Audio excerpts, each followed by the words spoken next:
آپ نے دیکھا ہوگا کہ لوگ اپنے بچوں کا رشتہ کرتے ہوئے نا یا کوئی کاروبار کرتے ہوئے وہ لوگ استخارہ کرتے ہیں، تو لوگوں کو سمجھ نہیں آتی کہ میں یہ فیصلہ کروں یا نہ کروں، میں یہ کام کروں یا نہ کروں، میں اس راستے سے جاؤں یا اس راستے سے جاؤں، میں اس وقت جاؤں یا اس وقت جاؤں، میں اس سے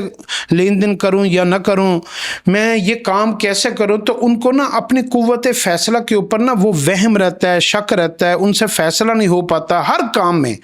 گھر کے معاملات میں، بچوں کے معاملات میں، بچوں کو یہ پڑھائیں کہ یہ پڑھائیں، بچوں کو ادھر بھیجیں کہ ادھر بھیجیں۔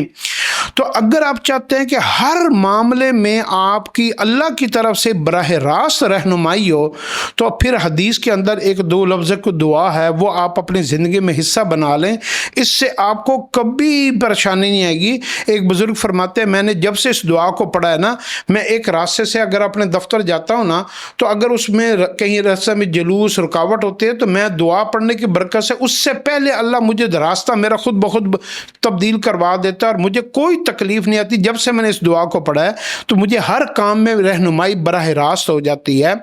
تو وہ دعا ہے اللہم الہمنی رشدی واعذنی من شر نفسی، اللہم الہمنی رشدی واعذنی من شر نفسی۔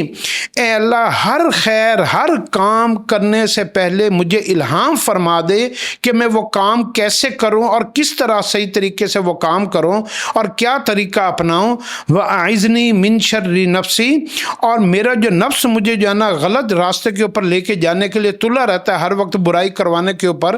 تو مجھے میرے نفس کے شر سے ہر وقت بچا، اپنی امان میں رکھ، اور مجھے الہام فرما کہ مجھے یہ کام کیسے کرنا چاہیے۔